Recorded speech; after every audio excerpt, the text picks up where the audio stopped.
Everyone, Indian space programme वाला जो topic था हमारा, उसका ये सेकंड वीडियो है। पिछले वीडियो में हमने देखा था सैटेलाइट प्रोग्राम के बारे में। इस वीडियो में हम लोग लॉन्च व्हीकल प्रोग्राम के बारे में देखने वाले हैं। तो आज का हमारा जो डिस्कशन है वो लॉन्च व्हीकल प्रोग्राम के ऊपर होगा। तो लॉन्च व्हीकल प्रोग्राम में पास्ट में दो लॉन्च व्हीकल यूज़ किया गया है हमारे द्वारा, वो है SLV-3 और ASLV। तो SLV-3 जो है 1979 में फर्स्ट लॉन्च हुआ था। ये 4 स्टेज है और ऑल सॉलिड प्रोपेलेंट यूज़ होता है। 4 स्टेज ऑल सॉलिड प्रोपेलेंट का मतलब कि जैसे कुछ किलोमीटर तक हमारा जो लॉन्च व्हीकल है वो एक मोटर की हेल्प से जाता है, फिर उसके नेक्स्ट कुछ किलोमीटर्स तक वो दूसरे मोटर की हेल्प से जाता है। तो हर एक मोटर को रन करने के लिए जो फ्यूल यूज़ होता है, ठीक है, उसी को हम प्रोपेलेंट बोलते हैं। और जब जब ये मोटर चेंज होता है, जैसे कुछ किलोमीटर तक एक मोटर यूज़ हुआ तो फर्स्ट स्टेज हो गया, फिर कुछ किलोमीटर और ऊपर जाने के लिए दूसरा मोटर यूज़ हुआ, फिर वो डिस्कार्ड हो जाता है मिड एयर। तो इस तरह से 1, 2 स्टेज, 3 स्टेज में हमारा जो लॉन्च व्हीकल है वो लॉन्च किया जाता है। तो वही होता है स्टेज और प्रोपेलेंट। प्रोपेलेंट मतलब फ्यूल, कौन सा फ्यूल यूज़ किया गया है, तो सॉलिड फ्यूल ही यूज़ किया गया था चारों स्टेज में। तो इससे जो है हमारा रोहिणी सैटेलाइट को लॉन्च किया गया था 1980 में। उसके बाद आया ऑगमेंटेड सैटेलाइट लॉन्च व्हीकल। 4-5 साल इसका काफ़ी यूज़ हुआ था। पहली बार 1987 में यूज़ हुआ। इसमें 5 स्टेज थे और सारे सॉलिड प्रोपेलेंट के बेसिस पर काम करते थे, ठीक है। नेक्स्ट है हमारा पोलर सैटेलाइट लॉन्च व्हीकल। शायद सबसे इम्पोर्टेंट है, इससे एक स्टैंड अलोन क्वेश्चन भी आ सकता है। तो पोलर सैटेलाइट लॉन्च व्हीकल के बारे में देखते हैं। तो पोलर सैटेलाइट लॉन्च व्हीकल का जो पहला सक्सेसफुल लॉन्च है वो 1994 में किया गया था, ठीक है। ये पहला लॉन्च व्हीकल है जिसमें कि लिक्विड स्टेज का यूज़ किया गया है। उसके बाद तो ये जो है काफ़ी रिलायबल है। रिलायबल इन द सेंस कि इसका जो सक्सेस रेट है वो बहुत ज़्यादा है। वो वर्साटाइल है क्योंकि इससे अलग अलग ऑर्बिट में भी हम लोग सैटेलाइट भेज चुके हैं। तो रिलायबिलिटी एंड वर्सेटिलिटी, ये दो इसका मेन कैरेक्टरिस्टिक है। तो इसमें जो है 39 कंजिक्यूटिव सक्सेसफुल मिशंस का भी इसके पास रिकॉर्ड है एक। और 1994 से 2007 पीरियड तक the vehicle has launched 48 Indian satellites and 209 satellites for customers from abroad. यानी हमारे सैटेलाइट भी ये लॉन्च कर रहा है, प्लस हम इसको कॉमर्शियल पर्पस के लिए भी यूज़ करते हैं, दूसरे के सैटेलाइट को ऑर्बिट में प्लेस करके। तो इसका 2 नोटेबल जो लॉन्च है वो है चंद्रयान-1 2008 में और मार्स ऑर्बिटर मिशन 2013 में। तो PSLV से ही इन दोनों स्पेसक्राफ्ट को लॉन्च किया गया था, तो इसको भी ध्यान रखेंगे। तो जो हमारा PSLV है वो 4 स्टेज का है। इसमें जो है आपको ध्यान रखना है, पहला स्टेज सॉलिड, दूसरा लिक्विड, फिर सॉलिड, फिर liquid, solid liquid, solid liquid. इसको आप याद रख भी सकते हैं। पहले स्टेज में बूस्टर्स भी लगाए जाते हैं, 6 बूस्टर्स का यूज़ होता है इसमें। बूस्टर्स एक्स्ट्रा थ्रस्ट के लिए यूज़ किया जाता है इनिशियल स्टेज में। प्लस एक और इम्पॉर्टेंट चीज़ कि जो सेकेंड स्टेज में लिक्विड प्रोपेलेंट जो पहली बार PSLV में ही यूज़ किया गया था, उस प्रोपेलेंट को यूज़ करने के लिए जिस मोटर का इस्तेमाल किया गया था उसको हम लोग विकास इंजन कहते हैं। तो विकास इंजन, ये वर्ड, ये जो टर्म है इसको भी याद रखना है। उसके बाद पेलोड के बारे में देखते हैं। तो जो पेलोड है, पेलोड यानी कि जो आखिर ये सारा जो हमारा लॉन्च व्हीकल है ये सैटेलाइट को लॉन्च करने के लिए यूज़ हो रहा है। तो ये कौन सा सैटेलाइट हम लॉन्च कर सकते हैं, कितने वेट का सैटेलाइट लॉन्च कर सकते हैं, पेलोड का मतलब वही होता है।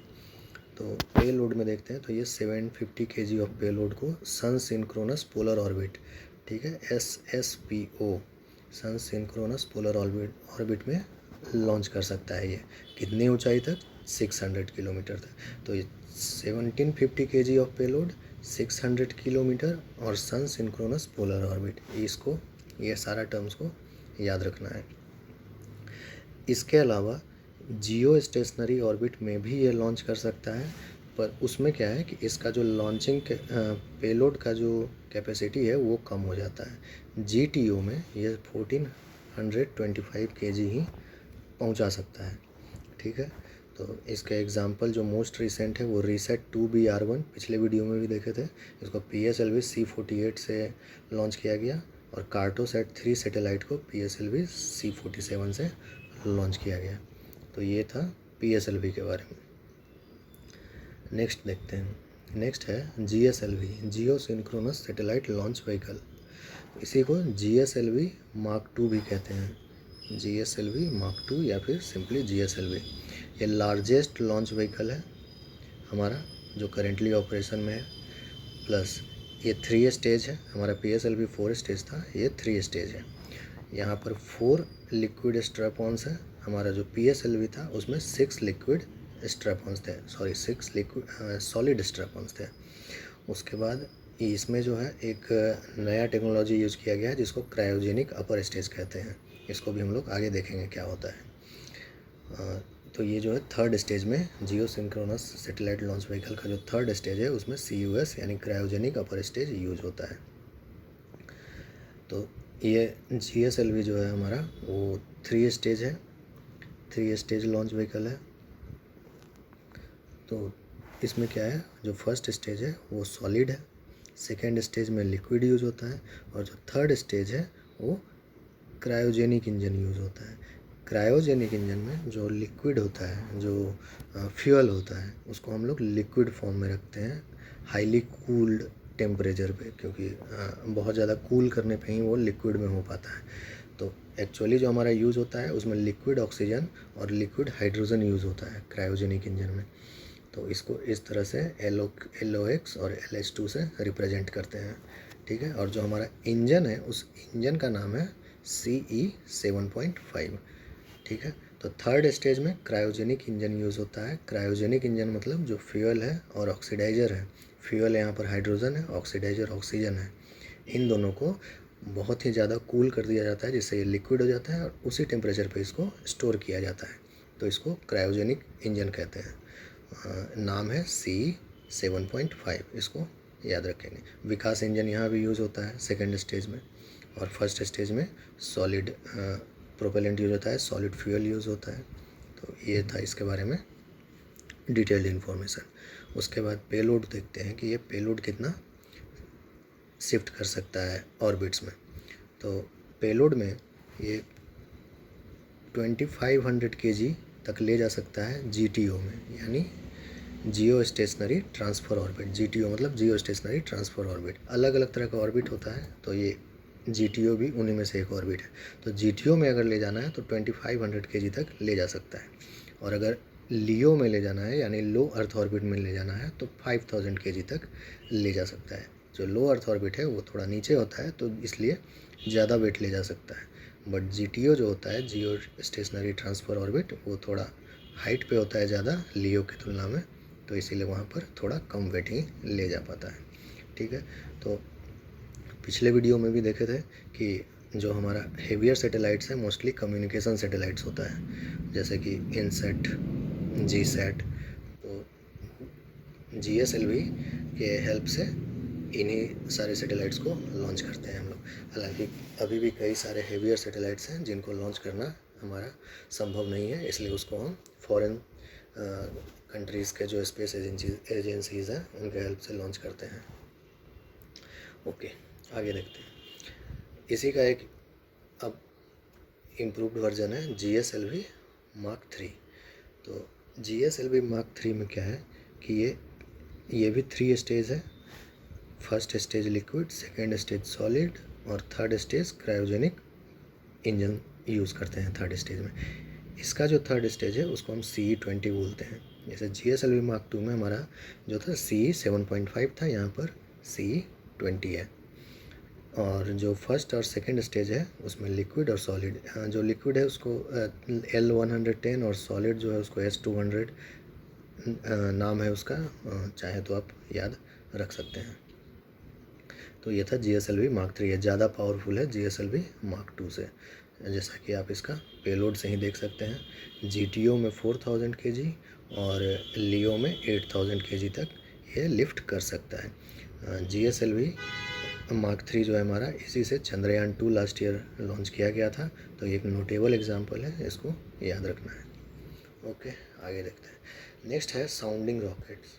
तो ये साउंडिंग रॉकेट क्या होता है? साउंडिंग रॉकेट बेसिकली एक 1 या 2 स्टेज का रॉकेट है, जिसको कि एक तरह से बस अपर एटमॉस्फेयर में झांकने के लिए भेजा जाता है, या स्पेस में झांकने के लिए बस भेजा जाता है। ये अपना काम करके, इसका शॉर्ट लिव्ड होता है, यानी छोटा लाइफ होता है।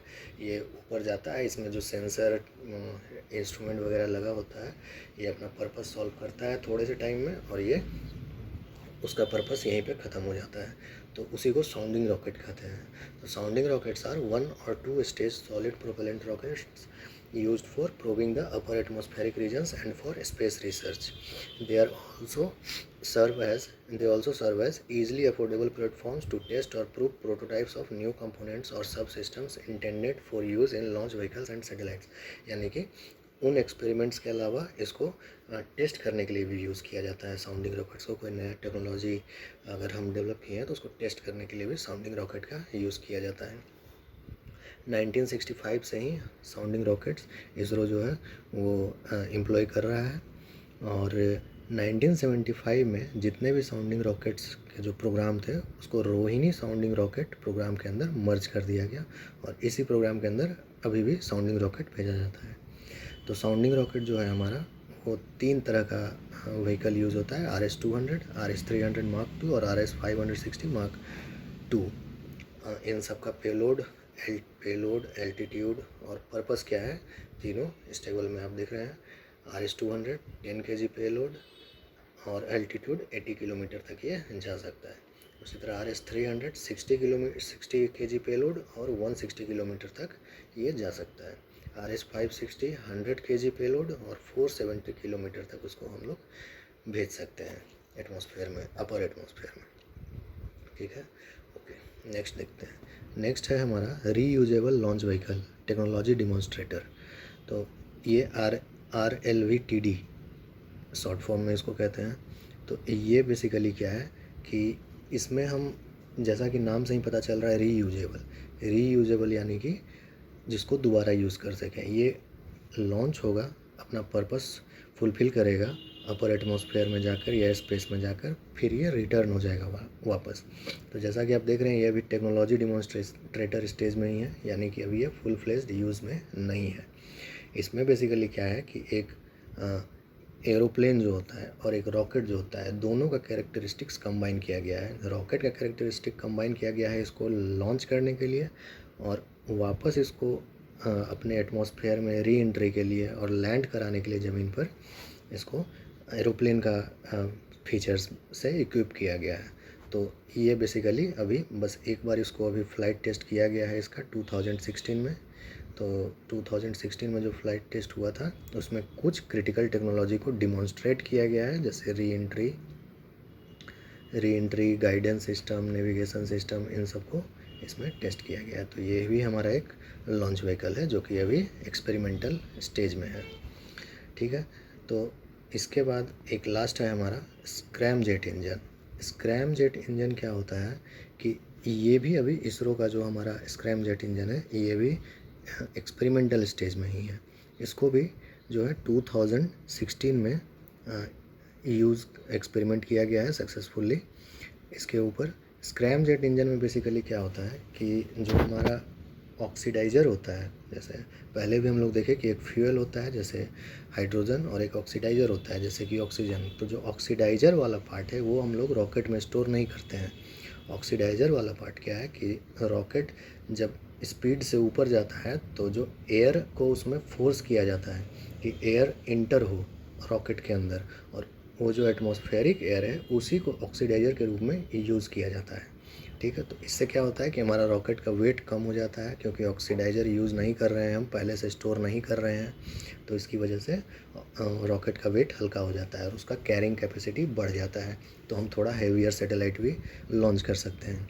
तो वही होता है स्क्रैम जेट इंजन। ठीक है, तो स्क्रैम जेट इंजन में एटमॉस्फेरिक ऑक्सीजन का हम यूज़ करते हैं।